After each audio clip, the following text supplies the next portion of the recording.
Four graduate students from MIT file federal discrimination charges against the MIT Graduate Students Union for illegally denying their request for religious exemptions to the forced payment of union dues.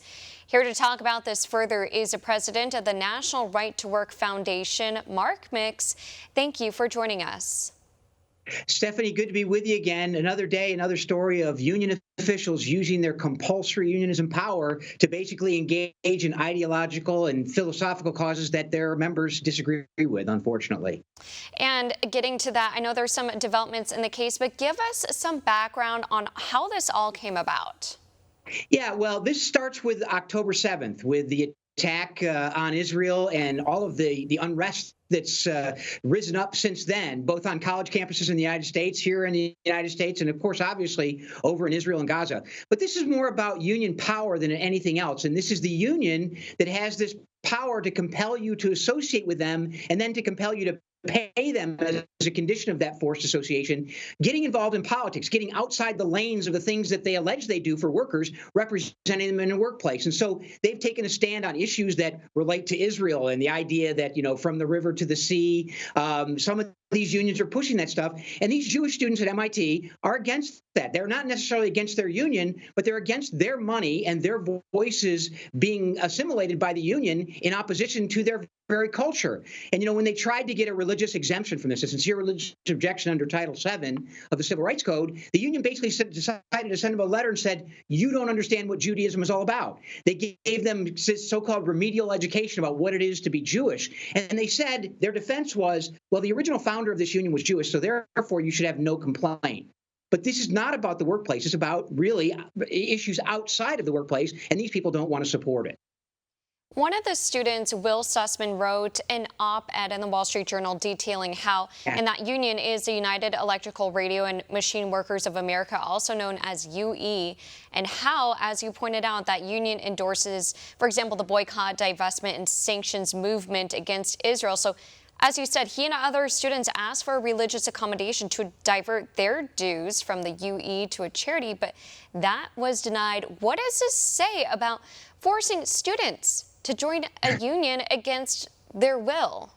Yeah, Stephanie, it says a lot about what our labor policy looks like going back to the 1930s. The union officials have this dramatic power to force you to associate with them and then to add insult to injury to force you to pay them for the, quote, privilege of being forced into this association. And, you know, this is a new phenomenon where we're seeing graduate students in the California State University system. We're actually seeing undergraduate students now who are doing work study and are working on college campuses to pay their tuition that are being unionized. And so I'm not sure where this goes, but I think union officials understand that this is a really interesting field for them to increase their dues revenue and increase their influence on college campuses. And that influence comes with these radical positions they're taking on issues that many of their members may disagree with. Some may agree with it and they be, you know, we're happy for it. But others like Will Sussman and the students here at MIT and professors at City University of New York, I think, Stephanie, we talked about that. We're representing Jewish professors at the City of University of New York who are compelled to associate with a union that literally is saying that Israel should be wiped off the map.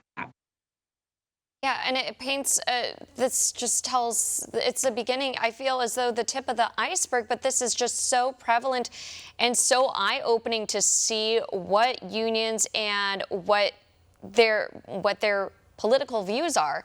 I know that there was a letter, you sent a letter demanding that MIT take steps to remedy the situation by March 30th. Is there any response? Have you heard any response since? And what are your next steps going forward? Yeah, we're going to add MIT to this lawsuit. We sent a letter to the president. Remember, this was the president of the university that was there on Capitol Hill testifying with the Harvard president and the Penn president, who no longer are the presidents of those universities. This is the one remaining lady that is out there. We're asking her because it's the university that basically is the employer of these people, and they should be the ones protecting and advocating for this accommodation, and they're not. And so we sent a letter saying we expect the university to defend these students and to protect their religious rights under Title VII. And if they don't, we're going to add them to the lawsuit as well. I think that's probably coming. I haven't talked with the attorney who's running the case here on this wall behind me, but I suspect we're going to be doing that, and the letter indicated we would. Exactly. And again, it just shows unions and what they want to get out of it.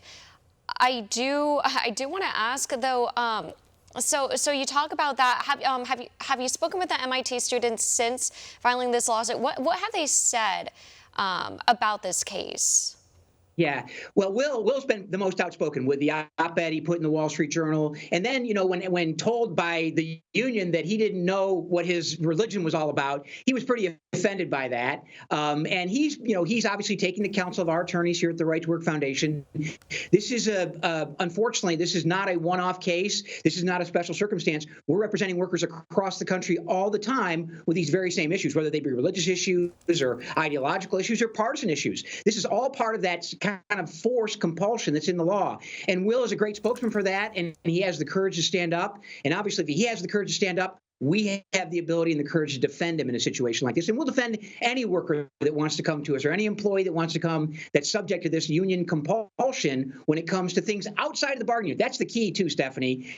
This is not something that relates to the workplace. This is something that relates to the conditions of employment. This is a radical political position or a political position, however you want to say it, that's outside the norm of this representational responsibility. The only reason they do this is because they can, and there's really no accountability. We hope to give Will and these students at MIT and other workers across the country that accountability. And as we pointed out, and they've proposed a solution to have their dues be used for a charity, and that was denied. Yeah. And for them to do that, just a slap in the face of those students. Lastly, where can our viewers go to learn more about you and your work and any updates on the case? Yeah, Stephanie, they can find us on that internet at www.nrtw.org. That's the foundation's website. There's lots of information and videos there about your rights in the workplace and how you can exercise them and how we can help you exercise those rights. So we encourage folks that have questions about this to go to that website, nrtw.org. Mark Mix, again, the president of the National Right to Work Foundation. Thank you so much again for your time. Thanks, Stephanie. Appreciate the opportunity to talk with you. Thank you. For all our viewers asking where One America News is heading in the future, we would like to introduce you to OAN Live. OAN Live is the best way to stay up to date on all of the hard-hitting, straight-shooting, national and international headlines. And the best part is, OAN Live is only $4.99 per month. All the credible, honest, unbiased reporting One America News offers at a fraction of the cost of cable. Just go to OANN.com to easily sign up for OAN Live and stay informed.